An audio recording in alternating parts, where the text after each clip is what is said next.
Hello everybody, this is Refresh and I'm here to bring you a battle between the two Innistrad Crimson Vow commander decks. Over here we have Spirit Squadron and over there we have Vampire Bloodline. We're going to be playing a standard two-player commander game with these two decks. Go ahead and get started by rolling to see who goes first. Spirit Squadron rolls a 6.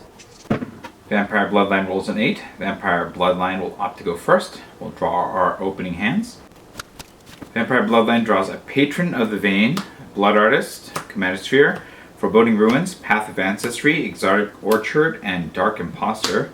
This is not ideal, but I think we have to keep it all the same.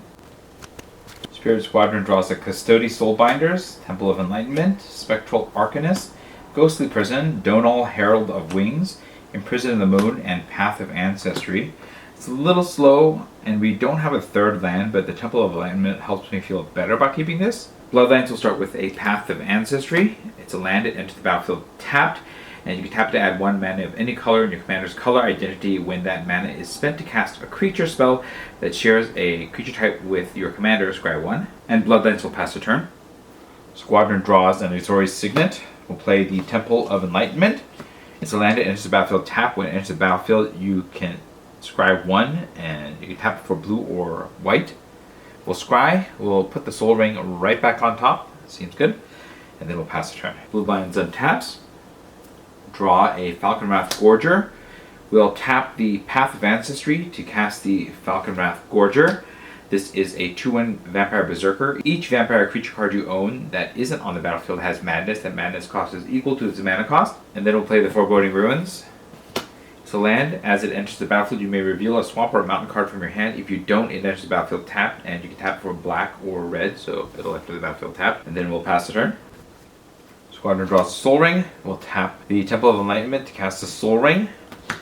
It's an artifact and tap for 2 colorless. We'll tap the Soul Ring to play the Azorius Signet. It's an artifact you can pay 1 and tap it for white and blue. And then we will play the Path of Ancestry. Seems like a good start here. And then we will pass the turn. Bloodline draws a Bloodlord of Vaesgoth. We're going to play the Exotic Orchard. This is a land. You can tap it for 1 mana of any color that a land your opponent controls could produce. We're going to swing with Falconwrath Gorger for 2. Squadron takes 2 and goes down to 38. Since we don't know if we have any other lands coming, I think we're going to just continue the ramp plan here. So we'll tap 3.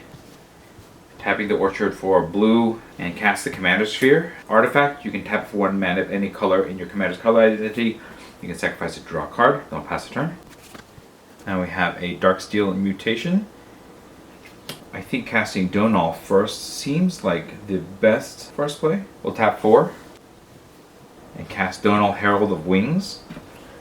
It's a 3/3 legendary human wizard. Whenever you cast a non-legendary creature spell with flying, you may copy it, except the copy is a 1/1 spirit in addition to its other types. Do this only once each turn. And because we cast a creature spell with the color identity, we will scry 1.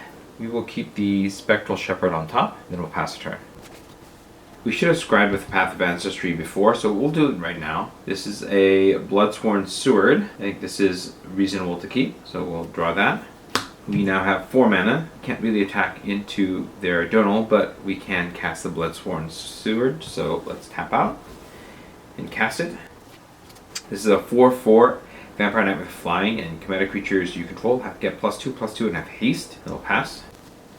Squadron draws a Spectral Shepherd. I think we tap 3 and cast a Spectral Shepherd.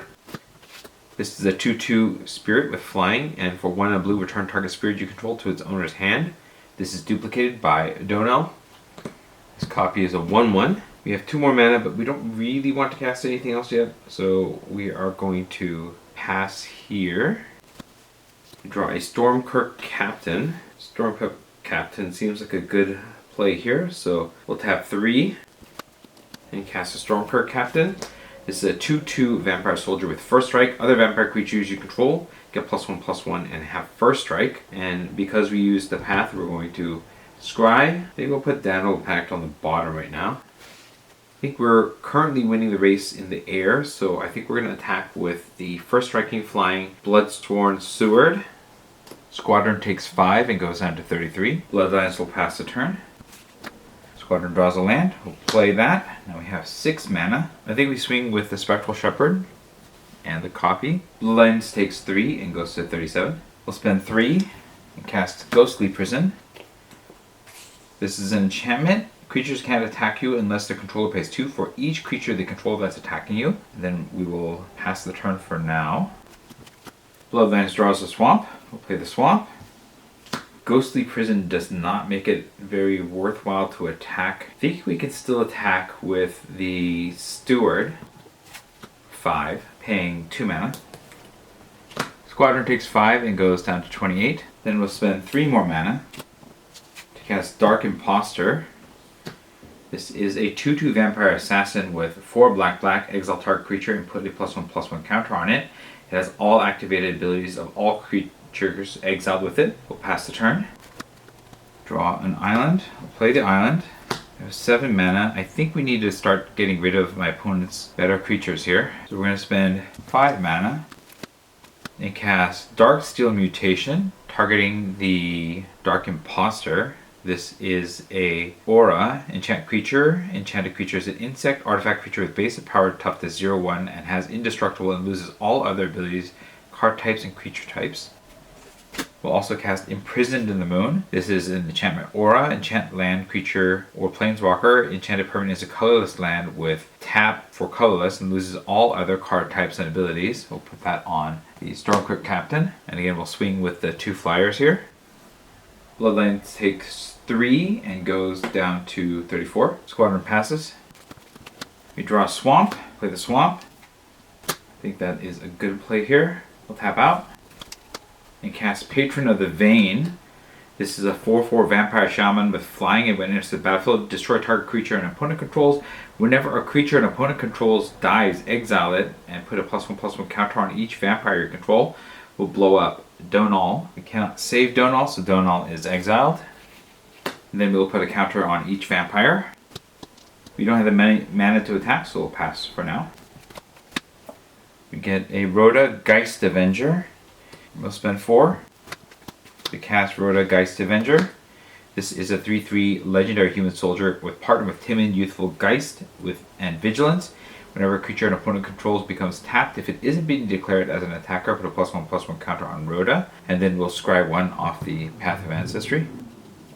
We see a Windborn Muse. That definitely slows down my opponent's attack, so I think that we are going to keep that on top. And we don't have anything else to do right now since we are on the back foot, so we'll pass the turn. Because we used the Path of Ancestry last turn to cast a vampire, we're going to scry 1 before we start this turn. This is a Timothar, Baron of Bats. Seems pretty good. We'll keep that on top as well. We draw Timothar, Baron of Bats. We're going to spend 4 mana for red and cast our commander at Stefan Moore, Progenitor. So 3/2 legendary vampire noble with flying. At the beginning of your end step, create a blood token for each player who lost a life this turn. Whenever Stefan attacks, you may sacrifice 2 blood tokens. If you do, you may put a vampire card from your hand onto the battlefield tapped and attacking. It gains indestructible until end of turn. Then we'll spend 2 more to cast a Blood Artist. This is a 1/1. This is a 0/1 vampire, and whenever it or another creature dies, target player loses a life and you gain a life. We cannot attack because we don't have the mana to, so we will pass for this turn. Draw a Windborn Muse. We'll spend 4 mana to cast the Windborn Muse. It's a 2/3 spirit with flying. Creatures can't attack you unless the controller pays 2 for each creature they control that's attacking you. That'll really up the cost. And since we use a Path of Ancestry, we'll scry. We'll keep the planes on top to help us cast more spells, and we will pass the turn. We should have scried over here as well because of one of the Stefan or Blood Artists. So we'll take a look at the top. Put the Markov Enforcer. Seems like a good way to remove something, so we'll keep that here. We draw the Markov Enforcer. We cannot really attack here, but we can spend 6 mana and cast a Markov Enforcer. This is a 6/6 vampire soldier, and when it or another vampire enters the battlefield under your control, it fights up to 1 target creature an opponent controls. Whenever a creature is dealt damage by Markov Enforcer this turn, to create a blood token, the Enforcer will fight the Windborn Muse. In response, Squadron will use the Spectral Shepherd's ability to bounce the Windborn Muse back to our hand. We don't have anything else we can do this turn, and so we will pass. Draw planes. We'll play the plains. We'll spend 4 to cast the Windborne Muse. I think we need to keep 2 mana open in case they do another vampire that tries to punch one of our creatures. And so we'll just have to hold like this. Hope that the tax is enough to slow my opponent down. Actually, we will switch to using the Path of Ancestry here and scry 1. We'll put the Arcane Signet on the bottom. And then we'll pass the turn. We should have scryed off the Markov Enforcer, so we'll scry again. It is Camber the Plunderer. We'll keep that. We'll draw that. We'll spend 4 mana to cast Cambar the Plunderer. This is a 3/4 legendary vampire rogue with partner with Loreen the Diversion and lifelink, and whenever a creature an opponent controls dies, you gain 1 life and create a blood token. That's going to trigger the Markov Enforcer, and so it will attempt to fight the Windborne Muse again. Again, we will pick up the Windborne Muse. We'll go grab Loreen the Diversion while we can. I think we're going to use the rest of our mana here just to cast another creature. We'll cast Loreen the Diversion. This is a 3/3 human rogue. It partners with Camber the Plunderer, and it has first strike. 2 sacrifice an artifact or creature to goad target creature. Then we can't attack, so we'll hold here. Squadron draws an island. We'll play the island. We'll spend 4 again to cast the Windborne Muse. We'll scry. Keep the plans on top. I think we're going to try to go wide and then cast the Soulbinders. We need to keep at least 2 mana open. That leaves 3. And with 3, we can't really cast any of these. So we're just going to have to hold here. Oh, we should have also got Timid Youthful Geist, so let's go get that. We can't really play anything else without losing our defense, so we'll pass the turn. We draw an Unstable Obelisk. We're going to spend 3 mana to cast the Unstable Obelisk. This is an artifact. You can tap for colorless or pay 7 and tap it to sacrifice it and destroy target permanent. We gotta get rid of that Ghostly Prison. If we attack, they're just gonna blink their creatures. So let's spend 5 mana to cast Blood Lord of Vaesgoth. This is a 3/3 vampire warrior with Bloodthirst 3 flying, and whenever you cast a vampire creature spell it gains Bloodthirst 3. We did not deal any damage this turn, and so it just triggers the Markov Enforcer, which is going to try to fight the Windborne Muse again. We bounce the Windborne Muse, and Bloodlines pass the turn. Draw Dovin Grand Arbiter. We cast Windborne Muse again. We'll scry Swords to Plowshares. Seems like it could be good. I think we need to keep up the mana for potentially multiple fights from the vampire, so just going to keep this all here and pass the turn. Bloodlines should have scryed again from the Bloodlord. We'll put the Fire Diamond on the bottom. We draw an Anje's Ravager. Pretty slow, but I think we have to do it like this. Tap out. We'll tap and sack the Unstable Obelisk to blow up the Ghostly Prison. Prison goes down. Now we should be able to attack in the following turn for Big Alpha, so we'll pass the turn for now. Squadron attempts. Draws a Swords to Plowshares. I think the Markov is probably the most dangerous card here. So we'll spend 1 mana to cast Swords to Plowshares, targeting the Markov Enforcer. This is an instant. Exile target creature is controlled that gains life equal to its power. The Enforcer goes down, and Bloodlines will go back up to 40. This exiles so it doesn't trigger any of these effects. I think we have to hold up mana again. So we're going to just have 3 to cast Dovin Grand Arbiter.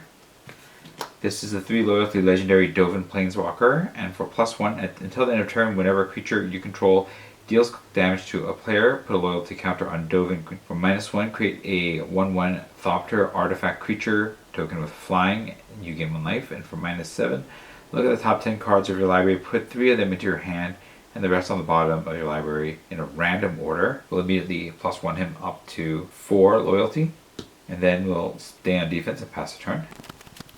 Drew a swamp, play the swamp. Okay, I think it's worth attacking now. So we'll spend 6 mana to attack with Stefan, the Bloodsworn Steward, and the Patron of the Vein. So we're going to have to let one of these connect, but we will block 2 of the 5s since they're all 5 power, and then immediately spend 4 mana to blink our Windborn Muse and then our Spectral Shepherd back into our hand. We'll take 5 and go down to 23. And then Bloodlines will pass the turn. Bloodline draws a Sudden Salvation. We'll spend 4 to play the Windborn Muse again. We'll scry the mirror entity to the bottom. Then we'll spend 3 to recast the Spectral Shepherd. So that puts us in a lot more precarious position here. Then we'll pass the turn. We'll also gain a blood token from Stefan. We draw an Underworld Connections. We have the land to cast this, but we just want to keep smashing while we can. So we're going to tap 6 again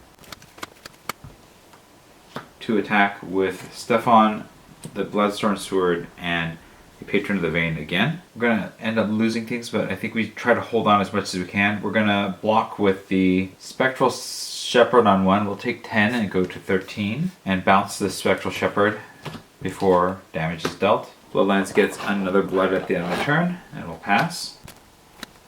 Draw a Kurtar's Wrath. Most of our cards are in our hand, so we'll tap 6 and cast Kurtar's Wrath. This is a sorcery. Destroy creatures, they can't be regenerated. If 7 or more cards are in your graveyard, destroy all creatures, then create 2 white 1/1 spirit creature tokens with flying. Creatures destroyed this way cannot be regenerated. We will lose our copy, Rhoda, and the Windborn Muse.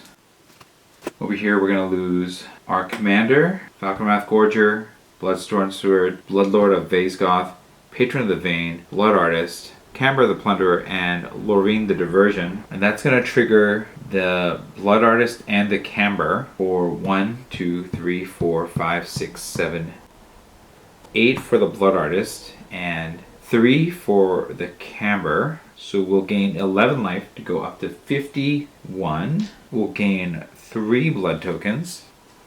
We'll exile those creatures that are dying. The +1 counters aren't going to matter here. And then Stefan Moore, Progenitor, will go into command zone. And Squadron will lose 8 life. We'll destroy all the creatures. These creatures are exiled. We'll take 8 to go down to 5. We're going to -1 Dovin to get the Thopter. Gaining life to go back up to 6. For 3, we'll pay and play the Spectral Shepherd. I'll pass the turn. Draw a Soul Ring. Sure, we'll cast the Soul Ring.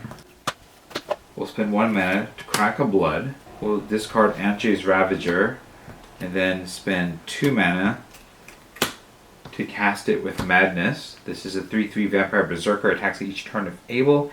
Whenever it attacks, discard your hand, then draw 3 cards and has Madness for 1 red. And then we'll cast Timothar, Baron of Bats. This is a 4/4 legendary vampire noble with war. Discard a card.